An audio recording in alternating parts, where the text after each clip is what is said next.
السلام عليكم، مرحبا بكم اخواتي من جديد في قناتي. ان شاء الله تكونوا كامل بخير وبصحه جيده. جاتكم اليوم فيديو جديد اللي ان شاء الله راح ينال اعجابكم وممكن خفيف ظريف عليكم وتستفادوا منه، يعني ولو قليل. هو عباره عن فيديو وجدت فيه حلوى، يعني كنت حطيتها في قناتي الاولى، وجدت فيه وصفه تقليديه ان شاء الله راح ينال اعجابكم ودويره يعني في المنزل. واش درت باش نستقبل ضيوفي ان شاء الله، يعني ضيوف ماشي بعاد عليا بزاف، يعني ضيوف من اهل المنزل. وشحال جبت لهم الحلوى، يعني هم ايضا جابوا حلوى معاهم. ان شاء الله نوري لكم واش درت في هذا اليوم، يعني ان شاء الله ينال اعجابكم ويكون خفيف عليكم. نبداو بسم الله على بركه الله في لا فيديو.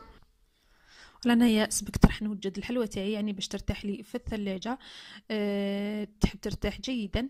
كما هنا تشوفوا بالنسبه للمكونات نحتاج 200 غرام من البسكوي. انا اخترت هذه النوعيه، وانتم يمكن يعني تستخدموا اي نوعيه بغيتوها. ديت 200 غرام، نقوم طحنهم جيدا بالخلاط الكهربائي. ثم راح نضيف لهم 60 غرام من الزبده الذائبه بعد اللي كنت ذوبتها. خلط جيدا، ثم نجيب المول تاعي اللي القطر تاعو 19 سنتيمتر. استخدمت مول دائري، يمكن تستخدموا اي مول متوفر عندكم.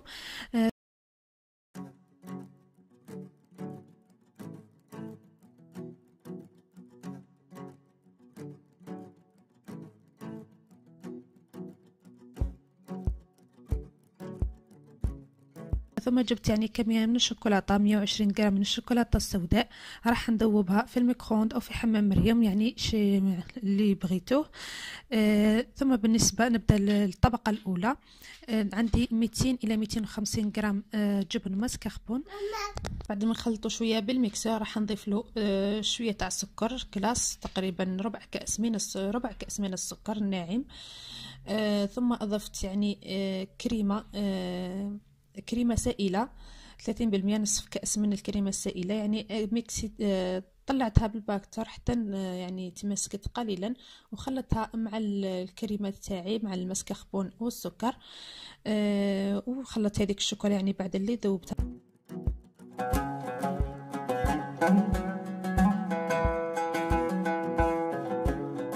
ثم نضعها كطبقة أولى فوق البسكوي، ونمسح الكوتي جيدا باش تجينا يعني لا تخدعنا نظيفة وجميلة. ثم يعني وضعتهم في الثلاجة. راح نوجد الطبقة الثالثة.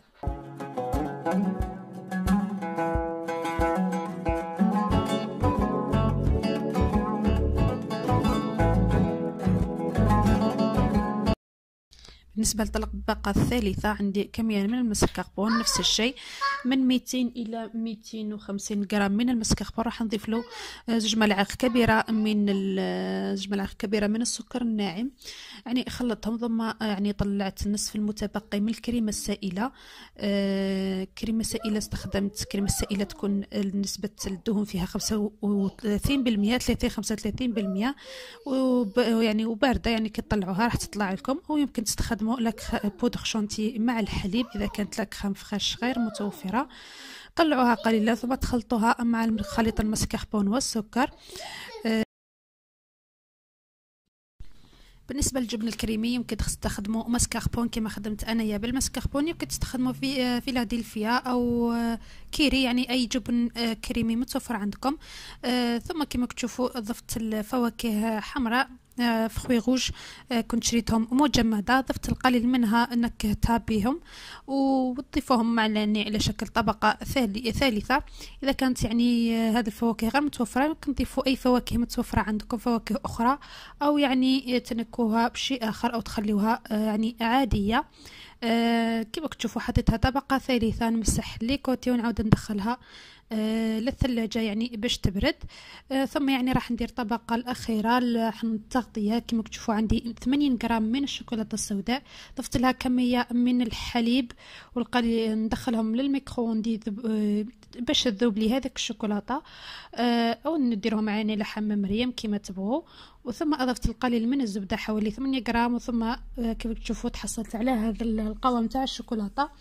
ونحطها من فوق الكيكه وندخلها على الثلاجه ونخليها حتى تبرد جيده. كما كتشوفوا بعد اللي بردت لي يعني تحطوها في الثلاجه مده اذا كنتم مغصوبين بها. كما هي احتجتها العشيه تقدري تدخليها الثلاجه 4 ساعات 5 ساعات، ديريها الصباح وتلقيها واجده العشيه، او تخليوها يعني ليله كامله في الثلاجه. اذا درتوها العشيه تخليوها ليله كامله في الثلاجه. كتشوفوا زينتها بالحبيبات من الشوكولاته والفواكه اللي كنت درتها في الداخل، وورقه تاع النعناع.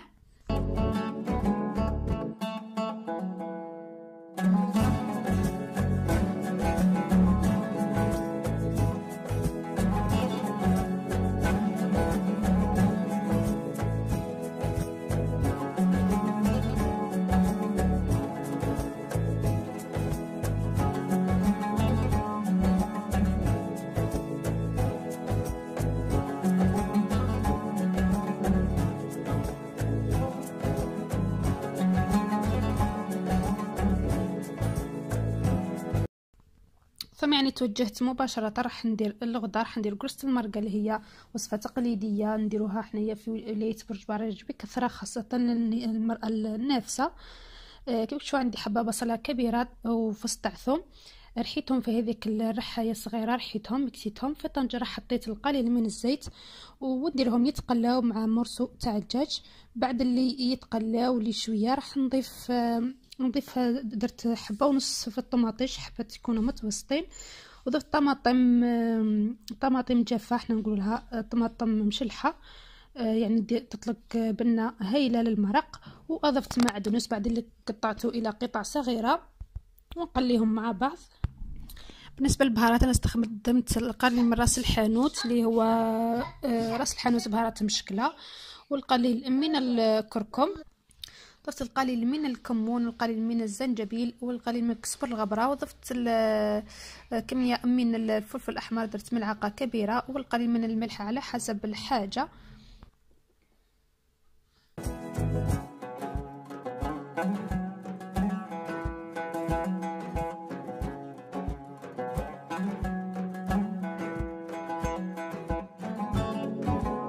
ونضيف حوالي نصف ملعقه من الطماطم المصبره، نقلي كلش مع بعض، نضيف لهم فقط كميه من الماء باش ما يتحرقناش هذوك البهارات، ونخليهم يعني يتقلاو حوالي 5 دقائق. ثم راح نمرق بالماء السخون، نمرق على حسب المرق اللي نحتاجه انايا.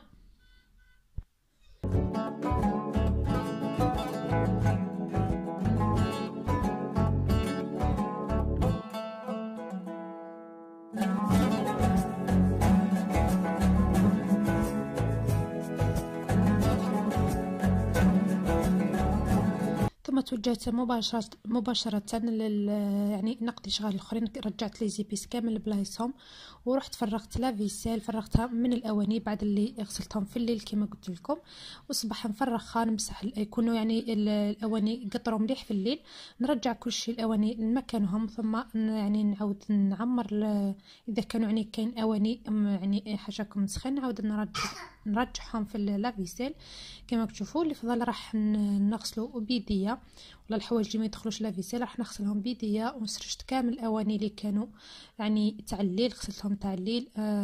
نرتب كل شيء نرجع كل شيء في مكانه.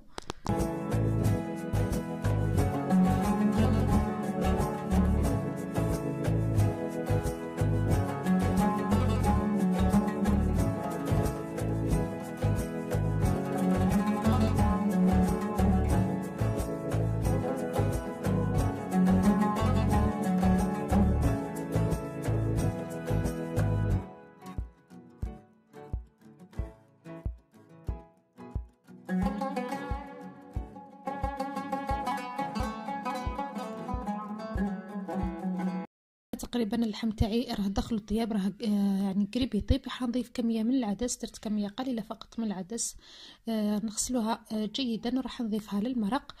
يعني هذيك الطماطم يعني راح تكون طابت، نحي لها القشور، نعاود نرحيها ونرجعها للمرق وخليها تطيب حتى يكمل يطيب لي اللحم تماما. انا كما كتشوفوا خواتاتي راني رايحه بين يعني بين الكوزينه والمنزل، راني ننظف فيه. نروح نضرب دويره خفيفه، يعني ما صورت لكمش كل شيء.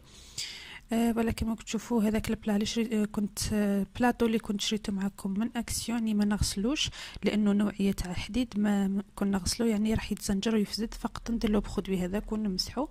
والان يعني توجهت يعني بعد لي طابلي المرق نحيته على جنب، وراح نوجد القرصه تاع السفنج تاع السفنج اللي نديرو في المرق. هنا احتجت 5 بيضات، يعني 6 بيضات، درت 5 في الاول والسادسه راح نديرها في الاخير. راح ندير قرصه واحده اللي عندي مقله كبيره، درت كميه من الملح على حساب الحاجه، ودرت تقريبا رشه نصف ملعقه صغيره مملوءه من خميرة الحلويات. ما نديرهاش في الاول حتى نفرغ السميد. درت سميد متوسط، سميد يكون خشين شويه. نخلط هذاك البيض مليح، ثم نضيف هذاك الخليط تاعي السميد تاعي بالتدريج حتى نتحصل على قوام يكون خفيف، ما يكونش سميك بزاف باش تجيكم يعني القرصه تاعكم خفيفه. في الاخر راح نضيف البيضه.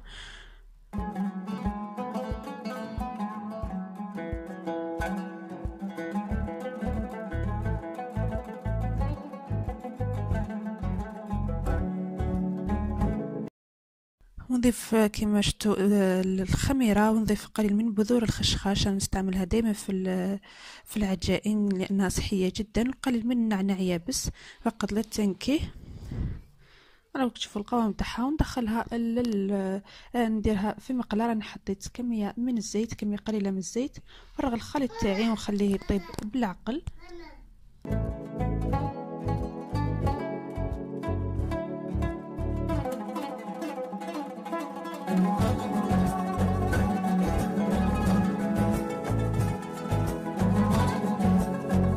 بعد توجهت يعني غسلت هذوك الاواني اللي كنت درت فيهم السفنج، غسلتهم باش يعني ما تراكموليش الاعمال.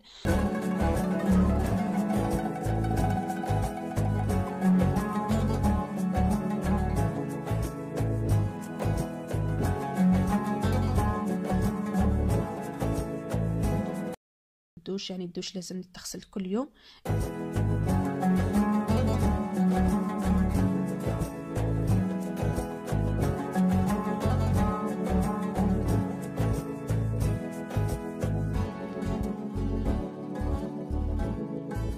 هنايا القرصه تاعي بعد اللي طابت يعني ضفت لها، نضيف عليها المرق وهي في يعني في المقله، هي سخونه هكذاك راح تشرب لي كامل هذاك تشرب لي المرق يعني بسرعه، وراح الداخل راح تجيه شيشه تشرب لك هذاك المرق. ثم تعودي ترجعيها للقدره في هذاك يعني المرق هذاك. وضفت لها في الاخير حبه ورقه عرند كما تشوفوا. خليها تغلي واحد 4 دقائق 4 دقائق هكذاك، لان كلش راه طايب، ويكون يعني الغدا تاعنا جاهز ان شاء الله كما راكم تشوفوا.